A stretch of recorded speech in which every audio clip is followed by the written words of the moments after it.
Hello friends, welcome back to వంటల వసంతం. ఈరోజు మన కిచెన్లో హెల్దీ రెసిపీని తెలుసుకోబోతున్నాం. ఈ రోజుల్లో మన ఆరోగ్యం కోసం మళ్ళీ మన సాంప్రదాయ వంటల వైపు తిరిగి చూడాల్సిన అవసరం ఎంతైనా ఉంది. అలాంటి సాంప్రదాయాల్లో ఒక అమూల్యమైన ఔషధం లాంటి ఆకు మునగాకు. మునగాకులో ఐరన్, కాల్షియం, విటమిన్లు సమృద్ధిగా ఉండి చిన్నపిల్లల నుంచి పెద్దల వరకు అందరికీ చాలా ఉపయోగపడుతుంది. కానీ రోజు కూరగా చేసుకోవడం అంటే కుదరకపోవచ్చు. అందుకే ఈరోజు నేను మీకు చాలా సులభంగా ఎక్కువ రోజులు నిల్వ ఉండే విధంగా రుచికరమైన మునగాకు పొడి ఎలా చేయాలో చూపించబోతున్నాను. ఈ విధంగా చేస్తే చేదు రాకుండా మంచి వాసనతో అన్నం, నెయ్యి కలిపి తింటే అద్భుతంగా ఉండే మునగాకు పొడి రెడీ అవుతుంది. ఆరోగ్యము, రుచి రెండూ ఒకేసారి కావాలంటే ఈ రెసిపీని తప్పకుండా చివరి వరకు చూడండి. ముందుగా స్టవ్ ఆన్ చేసుకొని ఒక ప్యాన్ పెట్టుకొని దానిలో 2 టేబుల్ స్పూన్ల పల్లీలు వేసుకోవాలి. మంటని మీడియం ఫ్లేమ్లో పెట్టుకొని ఈ పల్లీలను దోరగా వేయించాలి. 1 నుంచి 2 నిమిషాలు ఈ పల్లీలను వేయించుకుంటే సరిపోతుంది. పల్లీలు ఇలా దోరగా వేగిన తర్వాత మిగతా వాటిని వేపుకోవడానికి కావలసిన కాస్త ఆయిల్ని వేసుకోవాలి. ఇప్పుడు దీనిలో 1 చెంచా శనగపప్పును వేసుకోవాలి. ఈ పప్పుని కూడా కాస్త దూరగా వేయించాలి.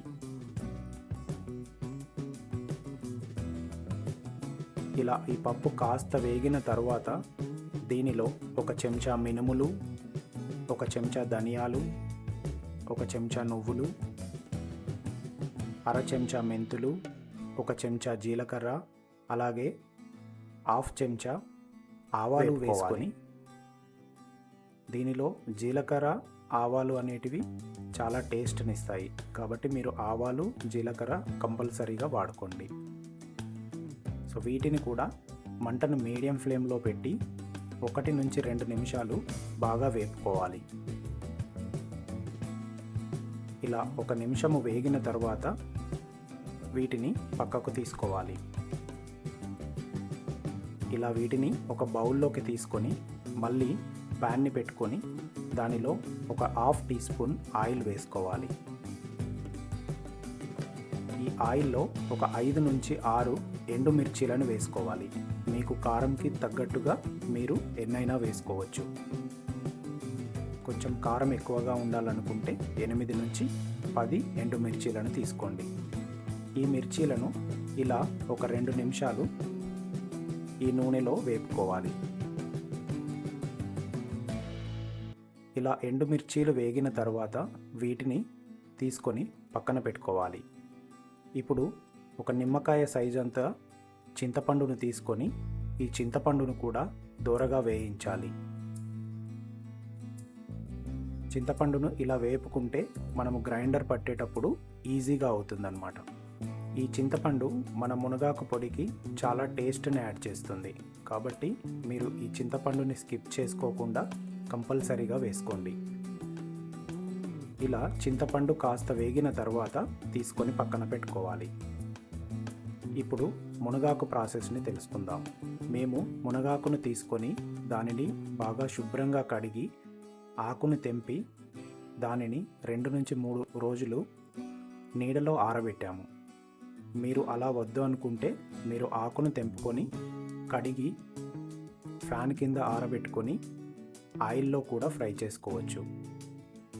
మనం ఎలా చేసుకున్నా ఆకు అనేది ఇలా ఉండాలి. ఇలా టచ్ చేస్తే విరిగిపోయేలాగా ఆకు ఉండాలి. ఇలా ఆకు పొడి పొడిగా ఉంటేనే మనకు మునగాకు పొడి అనేది చాలా టేస్టీగా ఉంటుంది, అలాగే మెత్తగా ఉండకుండా ఉంటుంది.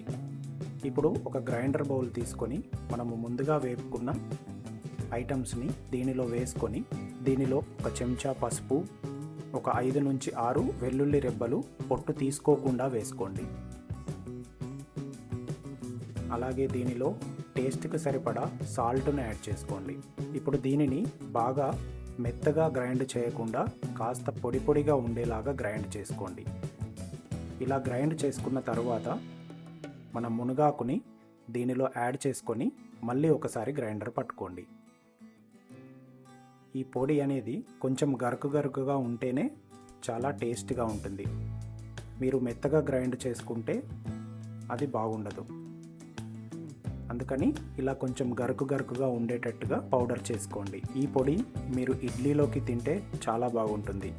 అలా కాకుండా రైస్లోకైనా కాస్త నెయ్యి వేసుకొని తింటే ఆ టేస్ట్ అనేది చాలా బాగుంది. మీరు కూడా ఒకసారి ట్రై చేసి ఎలా ఉందో మనకు కమెంట్లో చెప్పండి. ఇలాంటి ఇంట్రెస్టింగ్ సాంప్రదాయ వంటల కోసం మన వంటల వసంతం యూట్యూబ్ ఛానల్ని తప్పకుండా సబ్స్క్రైబ్ చేసుకోండి. అలాగే పక్కనున్న బెల్ బటన్ని ప్రెస్ చేయండి.